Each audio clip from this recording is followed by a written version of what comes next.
Welcome to Soccer Morning on World Soccer Talk. Here's your host, Jason Davis. Good morning, soccer people. Welcome to Soccer Morning on a Wednesday. Big show lined up for you today. Thank you very much for joining us as always. Let me go ahead off the top of the show, since I always do this stuff at the end. Sometimes I think it gets lost. Remind you that we're on iTunes. We have YouTube video stuff.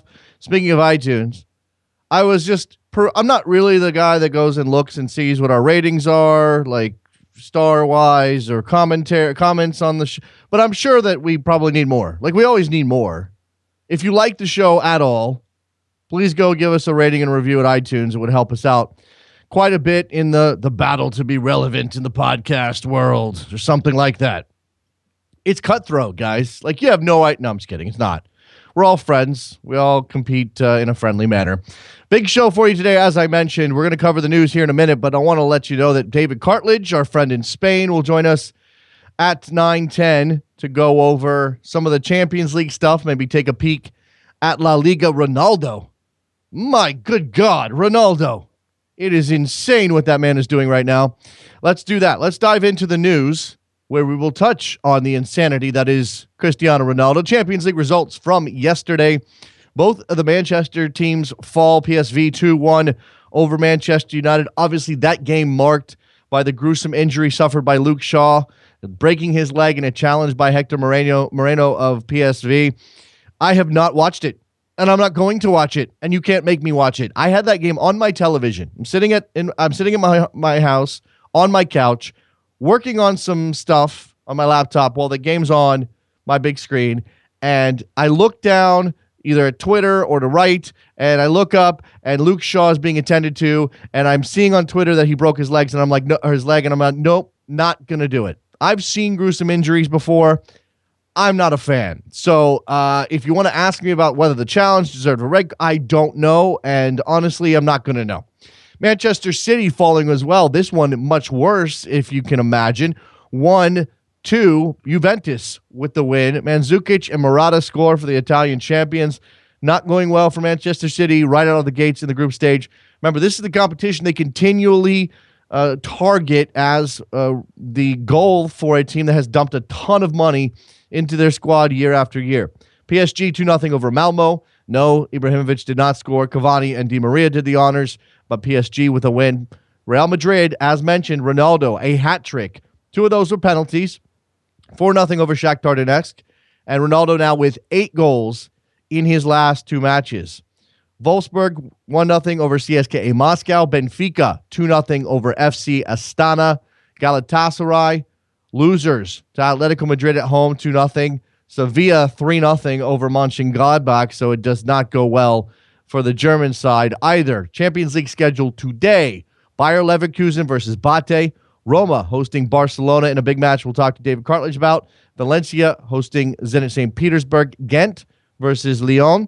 Dynamo Zagreb versus Arsenal. Chelsea, amidst all that drama in their league campaign, playing host to Maccabi Tel Aviv. Olympiacos hosting Bayern Munich. Dynamo Kiev hosting FC Porto. The CONCACAF Champions League, DC United has booked their place in the knockout round with a 2-0 win over Rabi Unido last night at RFK Stadium. Real Salt Lake gets a single point in El Salvador in a goalless draw against Santa Tecla. And you have Vancouver hosting Olympia of Honduras tonight in that competition. Speaking of that competition, after the match against the Rabi Unido last night, Ben Olsen dropped a hint that CONCACAF is considering changing the schedule for the Champions League in this part of the world, acting as though I'm not sure. I didn't see the inflection. I didn't hear the audio necessarily, but the quote is, "Oh, did you guys not know about that? I guess it was an email. Oops." This could come as early as 2017, and what it would do is obviously switch the Champions League from this split calendar situation where the group stage happens in one portion or in one year and one season for MLS, certainly, and then carries over with the knockout rounds happening the next spring. The plan is to have, apparently, The plan is to have the entire tournament take place over one calendar year. This would certainly benefit MLS teams who right now suffer from being in preseason form when the knockout rounds come around in early spring. But it would also benefit Mexican teams. If you think that's counterintuitive because they have such a big advantage, if they have such a big advantage because of being in form when the knockout rounds come around, they do play. They will be in relatively good form deep into the Apertura by the time the finals come around in a Champions League that takes place over one calendar year, and it would mean much less of a gap between winning the tournament and going into the Club World Cup, which has been a hindrance to Mexican teams over the past couple of years, not performing well at the Club World Cup because it's an 8-month wait until they go into that tournament, and Mexican teams turn over perhaps as much as any team in the world. MLS news: Los Angeles Football Club has confirmed that will be the official name. They will be called LAFC. That was dropped yesterday. We talked to Kevin Baxter over at SiriusXM FC about the campaign to market to millennials in Los Angeles. I'm softening a bit on my stance on LAFC. It's still a little weird, but I kind of get it. MLS has rescinded the red card for Sporting Kansas City's Dom Dwyer that he picked up in their loss to Orlando City on the weekend. He was sent off for shoving Orlando City defender David Mateos, who made a meal out of it. Certainly went down as though he had been punched in the face, and there was no such thing happening there. While I think that the red card is harsh, I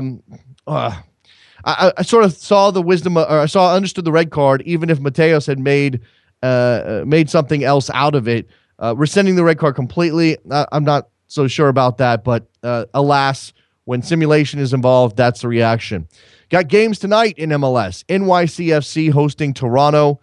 Big game for Toronto as they try to maintain their spot in the Eastern Conference playoffs structure. New England hosting the New York Red Bulls in a big match in the Eastern Conference. San Jose hosting Montreal. Problem for Montreal. Per reports, no Piatti, no Drogba, no Evan Bush, no Justin Mapp, no Donadell, and no Laurent Simon. So that is a problem for Montreal if all of those players are missing. And finally, the Frisco City Council has unanimously approved $39 million in improvements to Toyota Stadium there, FC Dallas's home venue.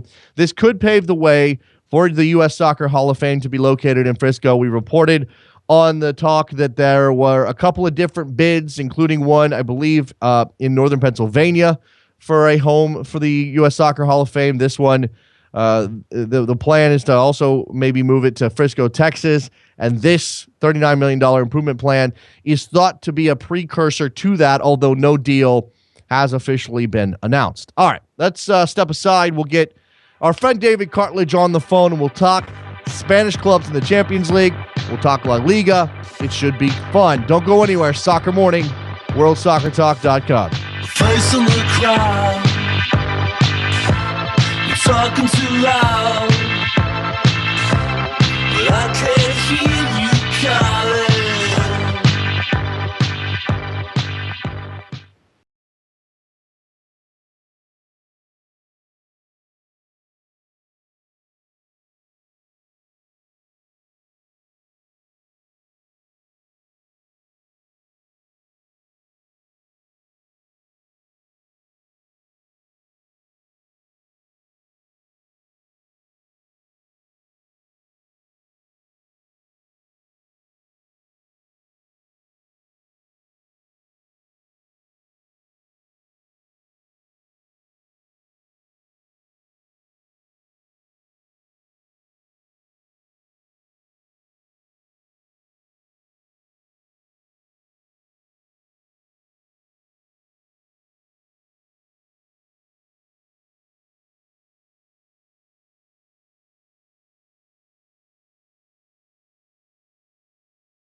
Welcome back to Soccer Morning on World Soccer Talk with Jason Davis. We are back on Soccer Morning on a Wednesday.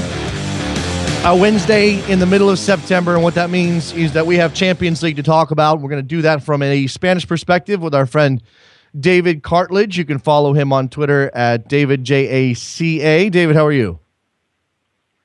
I'm well, thank you. Nice to join you again. It's nice to have you. All right, let's touch on the Champions League results from yesterday. I think it begins with the performance of Cristiano Ronaldo, both in the league from the weekend and heading into this match where Real Madrid just took apart Shakhtar Donetsk. Now, two of these goals are penalties. Some people will obviously will minimize that a little bit, but come on, 8 goals in 2 matches, that's insane. Yeah, sure. Real Madrid is about their attacking power, and they're doing exactly that. So you can't really complain about that. No, the penalty decisions were a little fortuitous, shall we say, and Sergio Ramos tried to get another one as well, which is absurd. Yeah. I think that line's going around. It's hilarious. They showed their power, and they did what they can do. Now, again, Shakhtar Donetsk not the strongest team they're going to face in this competition, clearly, but at the same time, it's important to start. It's important to start well, I suppose. What takeaways are there? Because Rafa is of a particular sort of interest in his leadership of this club. Yeah, I think at the moment it's a case of. Rafa keeps saying that the team must improve, and their opponents are having too much of the ball. That's what he's saying at the moment. So that's an issue I think that they're trying to address game by game on that basis. And the opponents are getting chances. That's the thing. They are allowed time to build and take games to Madrid, but nobody has really punished them so far. So it's a case of when will somebody actually do that. I mean. And not to down them, to down Real Madrid or anything. They had quite an easy start to the season. I know they were away to Espanyol when they put them goals in, but Espanyol are a team they notoriously walk over. And then they've got Granada to play next, and they've racked up goals against Granada. So it's a case of waiting for the first real test, I think, for Real Madrid. I don't think they've been tested properly yet. We'll see. We're obviously going to see them tested at some point. I guess that's when we'll find out again whether or not Rafa has them headed in the right direction. All right. So we also had in the Champions League yesterday Sevilla taking out Mönchengladbach 3-0. I think that says a lot about. Look, it's on Sevilla's home turf, and that helps. But this says a lot about Mönchengladbach and their start to the season. But you can't take anything away from Sevilla. No, absolutely not. I think Emery's made for this competition. I think in the past when he's been here with Valencia and when he was with Spartak Moscow, I still think he was making the same old errors that he had before, and he wasn't really improving. But I think now he's a far superior coach than he was many years ago, and Sevilla see the benefit of that. And it will be interesting to see in the future in the away games and things how he fares. But I think Emery's a coach he's set up perfectly for this competition. Sevilla could do well and could maybe get the odd scalp or two if they get their forward line sorted out. Well, it helps them in the group that Manchester City started so poorly with a home loss to Juventus. I imagine that works in Sevilla's favor. Also, Atletico Madrid, 2-0 winners on the road at Galatasaray. Turkey is notoriously difficult place to play, particularly in this competition. A strong performance from Atleti, certainly, but what was it? What kind of performance was it overall? Did they dominate Galatasaray? Were they opportunistic? How did this fit? Yeah, this is the game that I paid most attention to out of all the Spanish teams last night. I revisited the others, of course, but this was the one where I watched live and I wanted to watch as it happened. And it was just a brilliantly executed performance from Atleti. It was very expertly done. The crowd they barely had a chance to get into the game because Atleti had shut them up straight away. And once they did that, you felt they could build on that, and they exactly did. They got those 2 snap goals, and they just really killed the game off with wonderful authority. And they didn't really need to be amazing. They were just experts in how they did it. They've been here before. They're very good. I think it It's only one loss in their last 7 away European group games, which is just outstanding. And I was really impressed with how they went about the business. So that's three wins to start the group stage for the Spanish clubs. You got one more team in action. Obviously, that's Barcelona today. They're in Rome. The favorites, but by how much? And really, what can Roma do to try to slow down Barcelona? Yeah, don't forget there's Valencia as well. Oh, sorry, I apologize for that. I did skip over Valencia. I have them right here on my schedule. Yeah, at home against Zenit St. Petersburg. So we'll come to Valencia. I've already set the table for Barcelona. Yeah. So Barcelona. Yeah, I think when Roma started the season really well. So I think they'll be quietly confident. I think that they can do something. But like De Rossi said, they have to tackle the Messi threat head on. They can't ignore it. They can't focus on other areas. They need to shut him down. And I think that's going to be their primary task. I know it's very basic analysis, but that's what they have to do. They have to shut Lionel Messi down. And if they can do that, then they can build on their own game, and then Roma can maybe cause a surprise. And I think they can certainly kill. Roma's got some good players who could hurt Barcelona. Well, there's already these narratives that are coming out. I mean, whether or not they are, they certainly have some appeal, but whether or not they're accurate completely in a general sense, I don't know. But there's, obviously both Manchester teams lose. Obviously, Manchester City at home, that's particularly damaging to their cause. But there's also this, the Italian teams are, obviously very tactically sound, and they come out and they know how they want to play, and they use that to their advantage. Is that something that Barcelona is going to face? Is Roma of that particular ilk, or is that just a general, is that the general thing we say about Italian clubs that doesn't always apply? Yeah, I think it's part and part. I think there's definitely some substance to that sort of claim. I think the Italian teams will still set up a certain way. They are very tactical. It's a very tactical league. You have to be a special player, I think, to succeed in that league. And really, and then on the other hand, I think that really Garcia, he's very only playing. I think he will commit numbers forward, I think, for Roma, and then they will have a go at Barcelona, because this is the problem sometimes. We're talking about Real Madrid not being tested.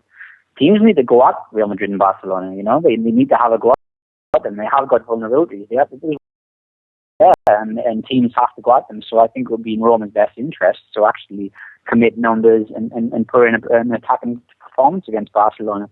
You certainly can't play afraid, not at home in the Champions League. All right, let's, as I mentioned, I didn't mean to skip over them, so apologies to any Valencia fans listening right now. Valencia at home to Zenit St. Petersburg. Give me the outlook for that match. Yeah, it's Valencia's return after a few years away back to the Champions League, as Unai Emery had them in last time. And basically, it's Valencia back where they belong, and they need to produce form against Zenit. They've got some of their own issues at the moment in their domestic league and in terms of Andre Villas-Boas. So I think they're a team that's vulnerable, in Valencia I think need to capitalise, and I think they need a performance as well, because Valencia's start of the season hasn't been particularly spectacular. They were shocked a little bit by Monaco, but gradually got through that one. And then in the league as well, they haven't been entirely convincing. So I think they really need a performance against Zenit in front of the home fans on a night which should have a good atmosphere. Yeah, there's a lot of people looking forward to Champions League football again. Especially because that group sets up so nicely for them. If they can get off to a good start, I mean, that's not the toughest group in this competition. Yeah, exactly. It's something that Nuno has got to look at and think, look, we can get through this. And I think the expectations around Valencia as well. Look, you can get past this group stage, take advantage of it, get a scalp on the way. So they definitely not here to make the numbers or happily fall back into the Europa League. And again, the overarching narratives. I mean, let's imagine that Barcelona handles Roma, even if that's a draw on the road. I think that's something they could stomach. And Valencia at home takes care of Zenit St. Petersburg. Now we're talking about all of the Spanish clubs coming out strong in this competition, and just a reinforcement. And especially, David, I imagine a good thing for Spanish football that it's not just Real Madrid and Barcelona, or even Atleti, who has had success in this competition recently, but you throw in Sevilla and Valencia starting well, and you kind of continue that narrative that is that Spanish football is fairly strong a little bit farther down the table than most people give it credit. Exactly, and this is the best case. This is the best opportunity for these teams to show that. And you do rightly say the teams after Atleti, they need to show as well, because okay, Atleti have got themselves on that pedestal now. People know they produce good players. They end up selling them on, okay, but they know they're a good team. And now Valencia and Sevilla, they need to show. I know Sevilla got that Europa League win, but people are maybe still not taking them entirely seriously. So Valencia and Sevilla are in a great opportunity here. And in the Europa League as well, I think the Real have got to show, these Athletic Bilbao, they've got to show a better account of themselves as well in that competition. So yes, absolutely, these teams must really put in a performance, I think, because there's still a lot for me that La Liga have to prove. And we've talked extensively about some of the imbalance issues in Spain. And I read ahead of the start of the group stage of the Champions League, David, there was a piece out that identified the gap between the biggest clubs, the richest clubs in this competition, and some of the smaller clubs. Obviously, FC Astana is getting a lot of attention for being way out in Kazakhstan and obviously being a small club. But the gap is something like 700 million euros. I don't even know what that. I suppose that's in the player value. Is that an issue for you? I mean, how do you sort of reconcile the Champions League and where we are with this competition when it's pretty clear there are only 3 or 4 clubs that you would identify as real favorites? Yeah, absolutely. And it will take a special team to upset the elite, to upset the Bayern Munich, the Real Madrid, the Barcelona, the teams that do spend money, the teams that have got these star players. But I think Sevilla should, again, going back to Sevilla in the Europa League, they were up against teams who spent a lot more money than them as well, in terms of the Premier League teams as well, and they saw them off. And if you're a well-run club, if you've got a good coach, an intelligent coach, and your squad has been built correctly, and you have the right depth there, you have an excellent starting 11 with a few quality players who could probably go up a level, and there's every chance that you could shock. And Valencia, Sevilla, they are the teams that could actually do that. Atleti as well. They're in this little bracket of teams just under the elite that could actually stun these bigger sides on the day through a whole team performance. So I think that's where it is. The team who is best coached and then also has the squad that's been built correctly. What is the financial impact for teams like Sevilla, Valencia in this being in this competition, and obviously they want to advance if they can get through the group? What's the financial impact on those clubs? We know Real Madrid and Barcelona are going to be rich no matter what happens, but there's got to be some significant impact for those teams. Oh, absolutely, it's massive. I mean, if Sevilla just get through this group stage with a couple of wins under their belt, and then maybe get past the first knockout stage, they will have amassed more money than they did altogether going to the final of the Europa League. That's how much the money difference between these two competitions is. So the money that they can bring in will be fantastic. And also for these teams like Valencia and Sevilla as well, a lot of their income is through player sales. That's how it comes from. So they need another outlet to bring money in. And the Champions League is perfect. It's the holy ground for them. They need to be there. They need to be getting this money in, and it's massively important for these Spanish teams. Now let's talk about the league as it sits at the moment. Just 3 weeks in, 3 match days in. Barcelona top of the table, no surprise there. Real Madrid in second. Okay. By the way, Real Madrid scoring 11 goals in 3 matches so far. We know about that 6-0 win over Espanyol, which obviously pushes their number up. We're talking about Sevilla, and they have yet to win in the league. What accounts for the slow start there?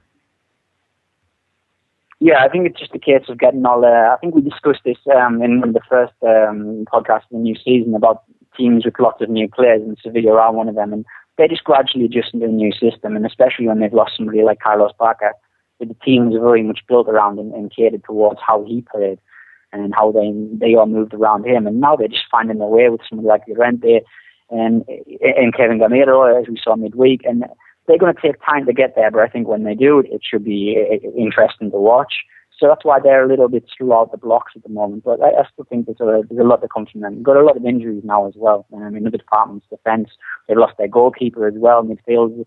They really haven't had a full selection to choose from, so it will take time for them to get up and run, but they will. They host Celta Vigo on Sunday, but that's a Celta Vigo team that started out very well themselves, 2 wins and a draw from 3 matches.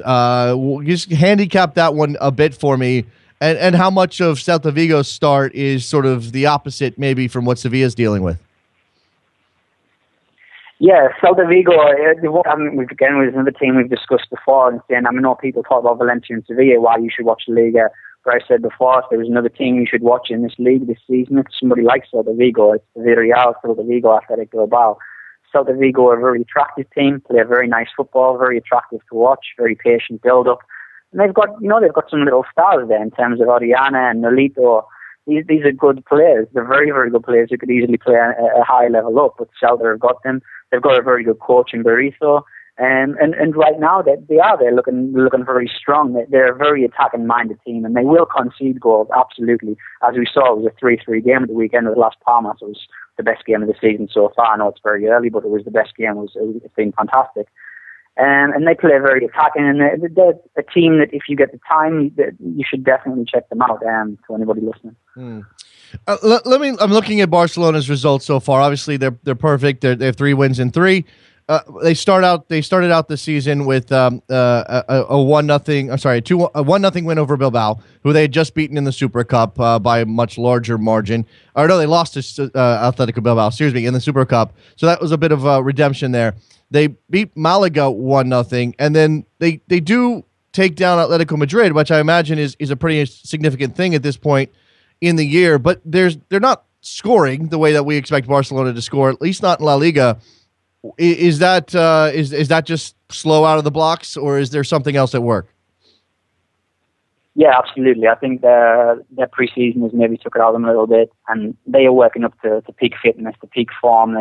They've had players drop in and out the side as well, obviously, and things are still not completely clicking at the moment there. But again, it's nothing to worry about. And I think if you look, they've navigated 2 of their most their dangerous away fixtures in terms of going to Vicente Calderon against Atleti and then San Mamés against Athletic Bilbao. Those 2 fixtures are out of the way. They're horrific fixtures for any team to go to. So for the fact that they've come there with maximum points is very impressive, considering they're not at full speed, shall we say. But I think, again, this is a Barcelona team. You'll see peak again in the new year, I think. But for now, yeah, I think they'll get by. They'll be fine. Sure, of course. We imagine that they will. It would be a surprise. We don't have any Chelseas in Spain at the moment, do we? I mean, even what we just talked about with Sevilla, and their expectation isn't to win a title necessarily, but even that it can be justified in some manner. Where are the surprises so far? Again, 3 matches is real tough to pin down anything, David, but there's got to be something where you're like, oh, well, that's interesting.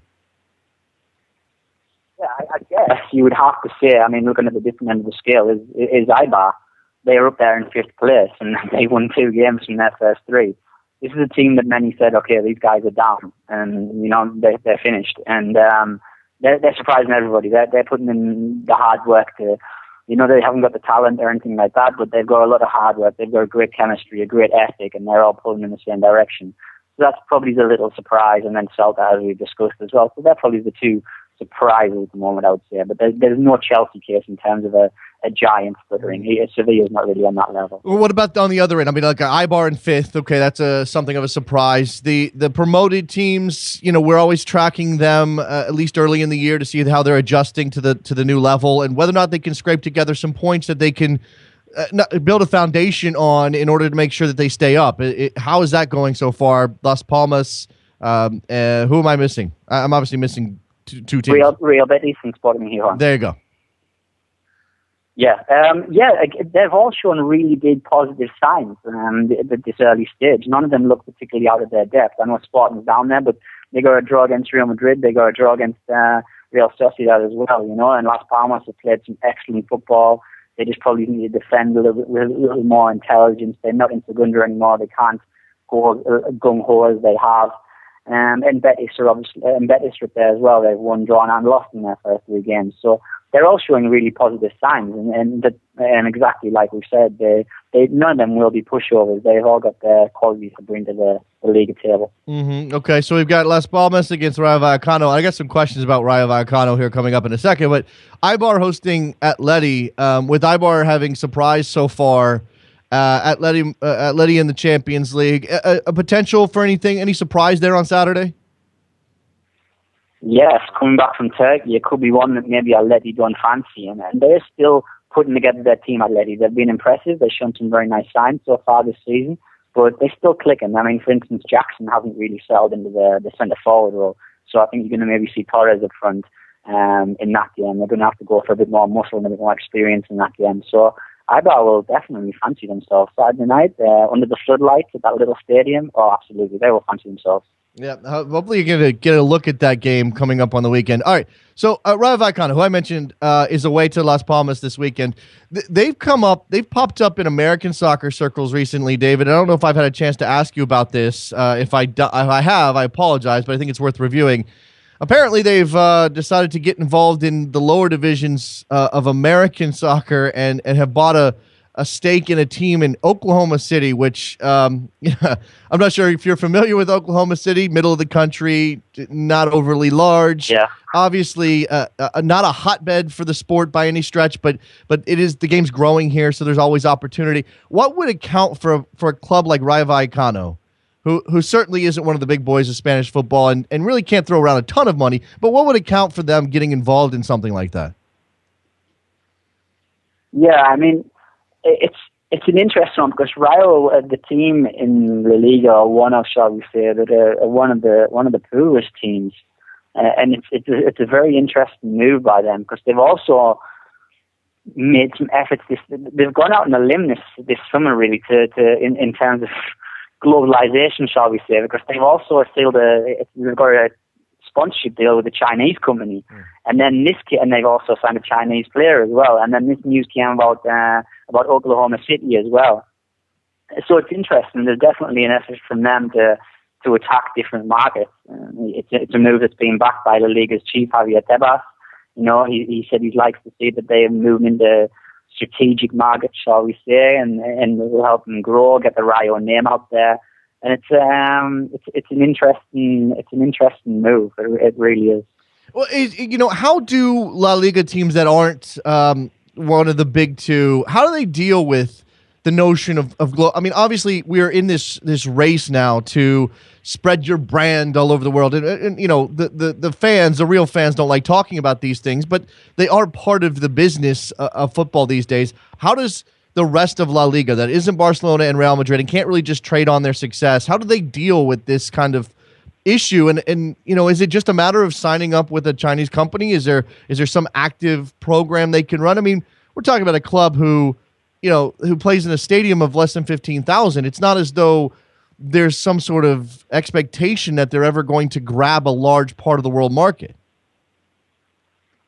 Yeah, exactly. It's an interesting one. It's like a bit by bit, I think they're trying to do. Rayo are trying to get some exposure, some revenue from somewhere. It's an interesting, especially with the Chinese deal and signing a Chinese player as well. Revenue is obviously a big issue there. And it's just trying to create a different avenue to go down and put the name of the club out there. And it's an interesting one, and it really is. It's something you'll have to see develop over time to see what comes of it. But it is a strange one, especially, like I say, because it's Rayo Vallecano. If it was any other club, then we might not bat an eyelid. So but it would have been Rayo. It's different.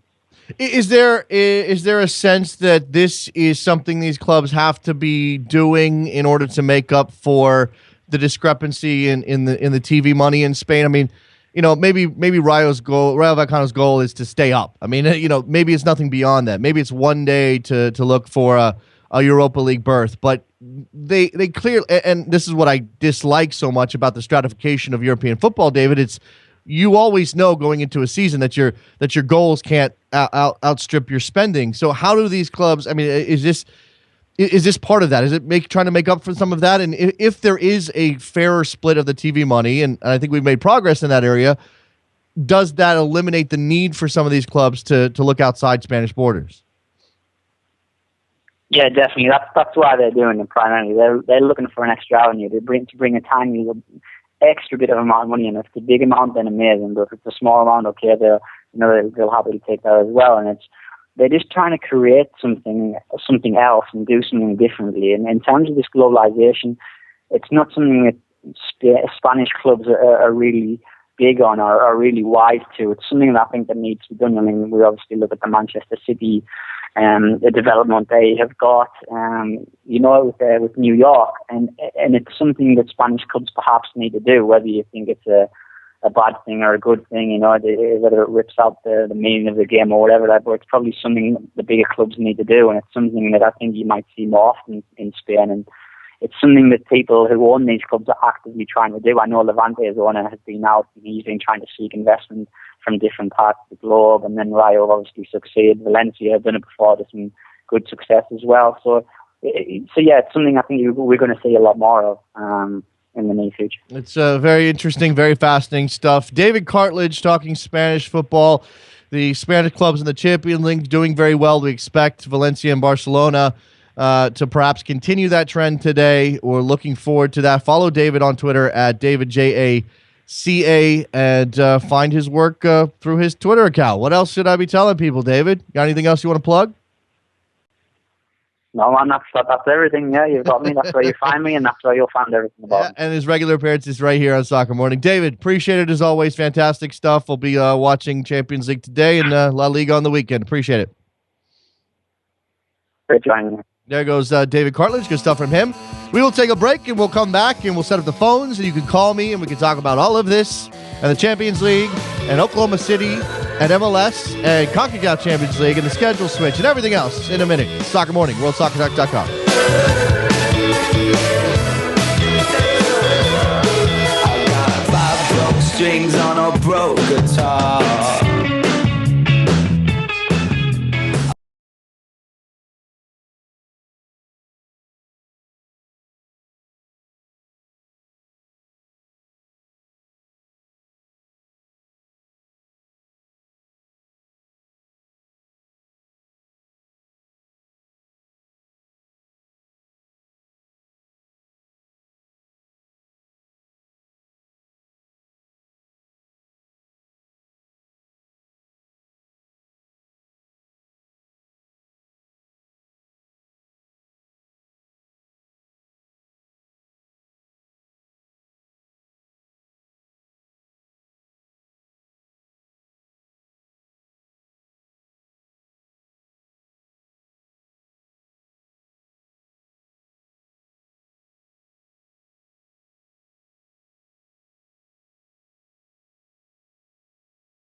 Welcome back to Soccer Morning on World Soccer Talk with Jason Davis. We are back on Soccer Morning on a Wednesday that brings us soccer. Lovely, lovely soccer. Champions League in Europe. MLS action tonight with a couple of games. And then you have Vancouver in the CONCACAF Champions League as well. So big match day. Big match day all over the place. I think the highlight of the day, I mean, look, you can't say anything negative about the UEFA Champions League. I mean, duh. Olympiacos, Bayern Munich, Chelsea, Maccabi Tel Aviv, Valencia, St. Petersburg, Roma, Barcelona. That's a huge one. Clearly, these are big games. But in this part of the world, nothing bigger than New England, New York, with first place in the Eastern Conference hanging in the balance. If New England wins, they jump over the Red Bulls and DC United into first place in the East. If the Red Bulls win, they extend their lead over DC United, or they create a gap between themselves and DC United. Right now, tied on points, but again, they've got games in hand. And we know that seeding matters on some level, not only because the MLS Cup championship game, the MLS Cup final will be played at the home of the club with the highest number of points left in the tournament, but also because you get to start at home in the playoffs, or you get home, whatever I just said. Because actually, Red Bulls, DC United right now holding down those top two spots. Those are the spots that go immediately into those semifinals where you play home and away two-legged series. So we'll see how this plays out tonight. I think that New England at home is the way to go. I've got 2-1 for New England, but I'm willing to hear dissent on this subject. So give me a call, 646-832-3909. We'll get you in. You can talk about MLS or the Champions League, as I mentioned. All right, we're having an issue with the phones. All right, do you want to, maybe if I reset the phone system, should we reset the phone system? I'm just going to talk to Trevor here for a second, guys. Just hold on 1 second. Just get check with the boss man. See what we need to do to get the phones working. I want to be able to talk to the people. Okay, I don't think so. I'm in the host room. Okay, anyway. Let's take a quick break. That's a good idea. Let's get the tech fixed. We'll get the tech fixed. We'll come back. We'll get you on the line. Soccer Morning, worldsoccertalk.com.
Welcome back to Soccer Morning on World Soccer Talk with Jason Davis. All right, I am back, but the phones are not. The phones are just screwed for today. Our apologies. The technology does not want to work. That occasionally happens. There's literally nothing we can do. I know you have thoughts, concerns, and questions, and you want to get them in. And I'd love to talk to you, but there's just no way to get that working today. So this is what we're going to do. We're going to spend the next couple of minutes just talking out some of the issues and stories of the day. If you want to throw in anything, hit me up on Twitter at Soccer Morning. That's the best way to get your thoughts of what's going on the program. You know, which games are you looking forward to most today? I mean, this is a full schedule. This is more than you might even get some weekends occasionally. Well, it depends, of course. We usually have league schedules, but you got Champions League, the pinnacle of club football in the world, even if not all of these matchups meet that standard. And you've got MLS with a couple of big games. And again, the New England-New York clash is the more sexy of the two, with first place on the line in the Eastern Conference.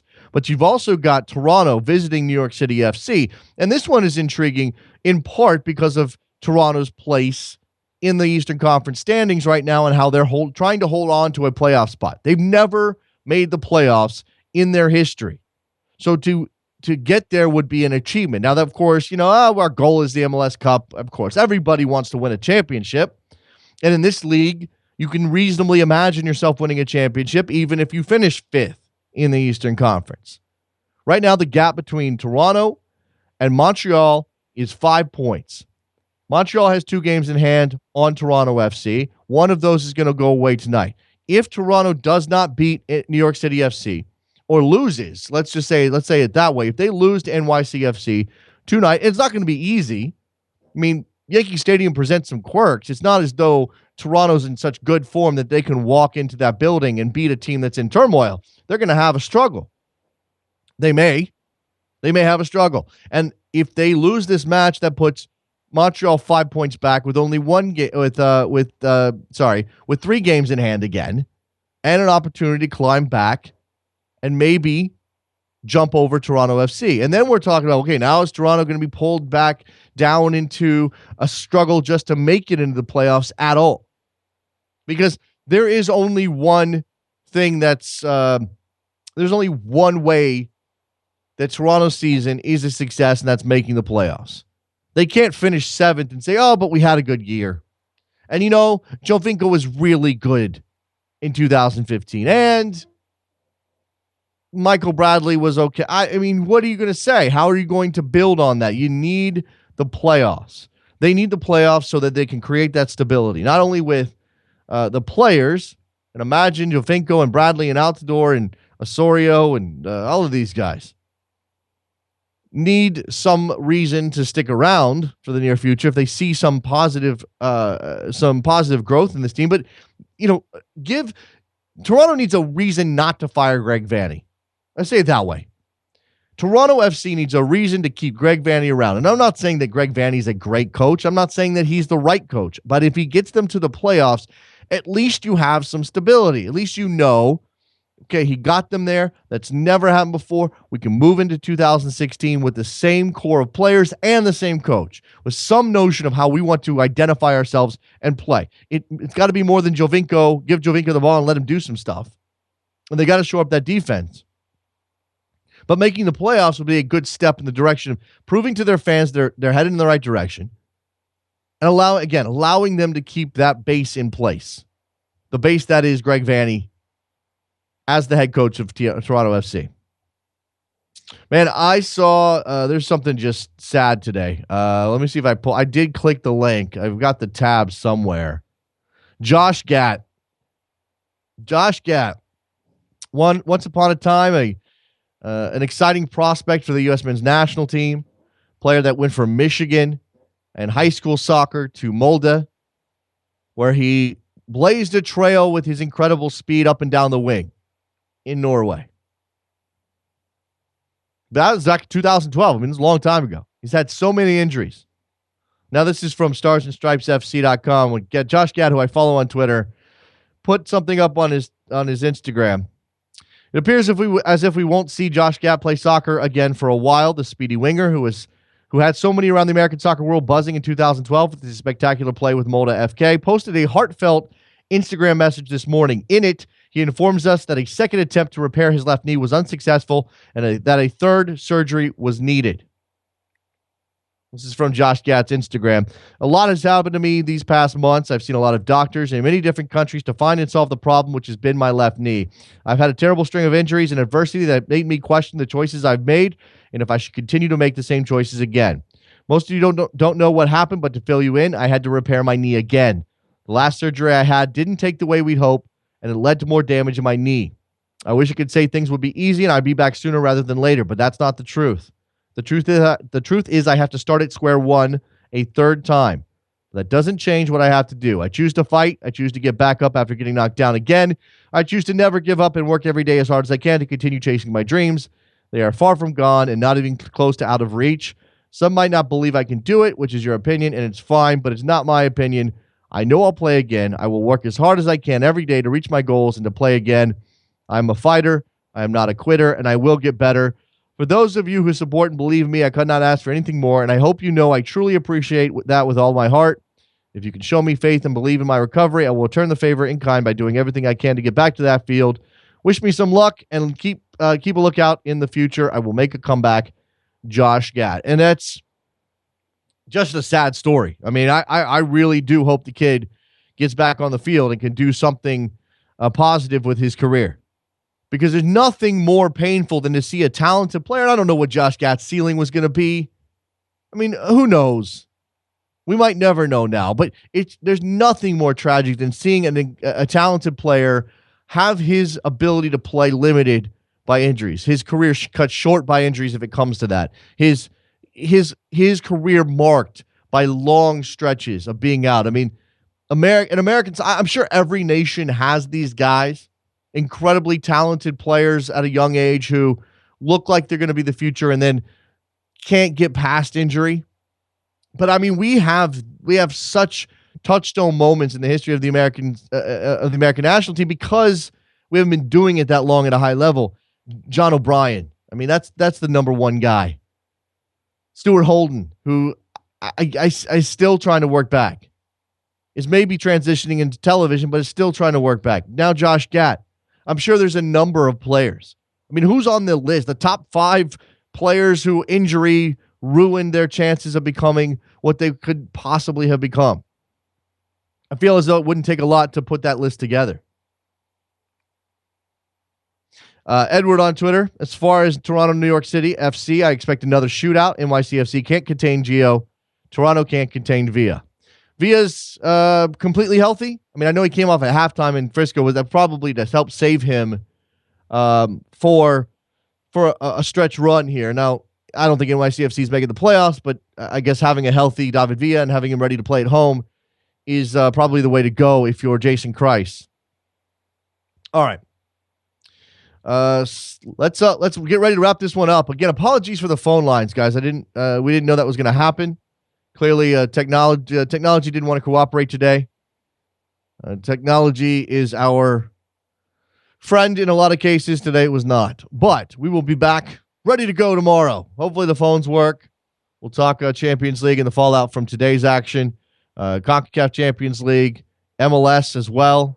We'll see if this is a shootout up in NYCFC at Yankee Stadium, and we'll do more soccer. Find us on backheel.com, worldsoccertalk.com. Give us a rating and a review at iTunes. Buy a t-shirt and a mug, and I'll talk to you tomorrow. Later. Did my invitations disappear? What I put my heart on every cursive letter? Tell me why the hell no one is here.